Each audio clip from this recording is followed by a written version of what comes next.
Episode 14. Do You Hate Me? Dad was never in my life in any meaningful way. Alcohol and gambling consumed his days. My mother eventually grew indifferent to his habits, staying out late, not coming home at all. My brother and I hated that his friends saw more of him than we did.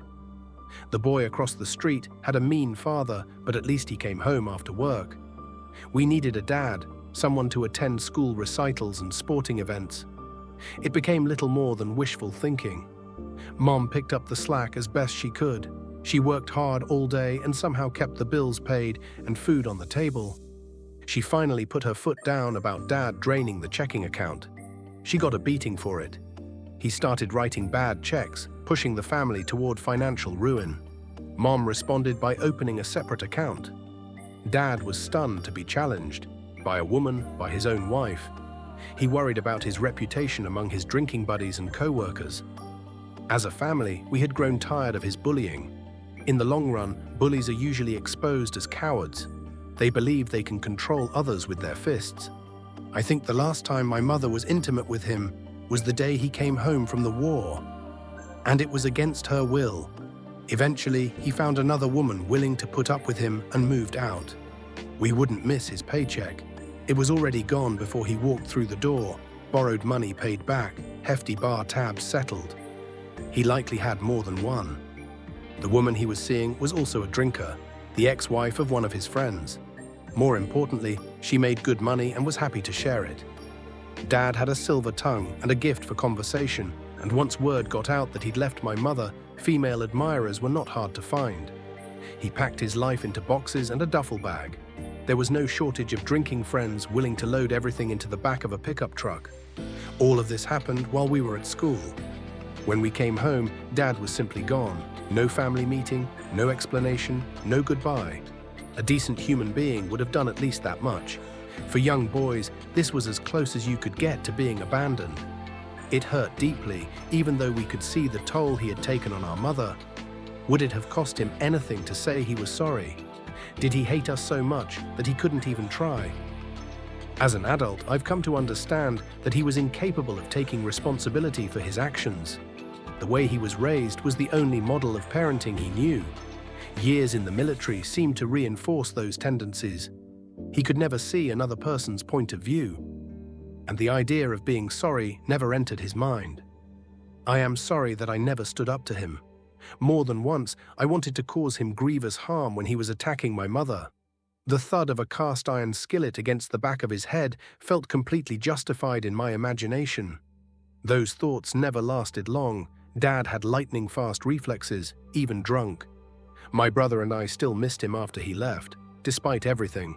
I felt especially sad for my brother. He had much more in common with Dad than I did. He was a talented musician who won awards regularly. Dad missed nearly all of it, and it was heartbreaking to watch.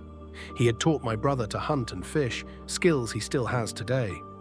I hated both, so no love was lost there. Birthdays were unpredictable. There might be a small gift or two. I didn't understand much about money back then, but I knew both of my parents had good jobs. Dad simply couldn't plan ahead. For all the reasons I've already described, I wish I had shown more gratitude to my mother. She devoted herself to raising two boys under circumstances that would have broken many people. Children often feel responsible for their parents' failures. More than once, my brother and I wondered if there was something we could have done differently. Something that might have made Dad want to be better. We loved him, even when he rarely returned that love through words or actions. I'm sure he loved us in his own way. As an adult, I became incapable of forming lasting relationships. I felt little passion toward anyone.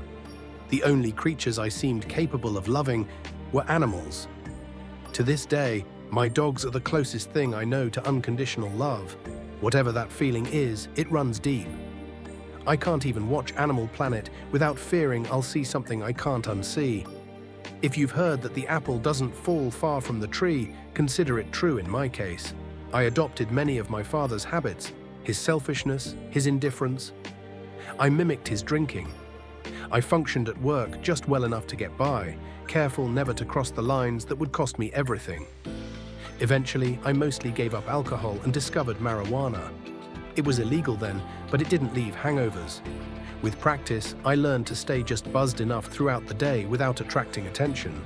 Gambling took hold at 18 and remained the dominant force in my life for the next 45 years. Did it all start with my father? Probably, but part of me wonders if I'm simply distributing blame when I should accept responsibility for my own choices and leave it at that. Was paternal love missing from my childhood? Absolutely, it was missing for my younger brother too. Yet he turned out just fine. We've had almost no meaningful communication in more than 30 years. Aside from a brief email at Christmas or a birthday, we may as well be strangers. I hope that when I die, I'll be given another chance somewhere else, another timeline, another universe, another beginning, where I can avoid the mistakes that damage so much of my life. I've tried making amends since becoming sober, but some wounds are difficult to heal, and some actions are difficult to forgive. Would my life have turned out differently with a loving father? I'll never know. For now, having a roof over my head and an outlet for my misery through writing is enough. I'm grateful.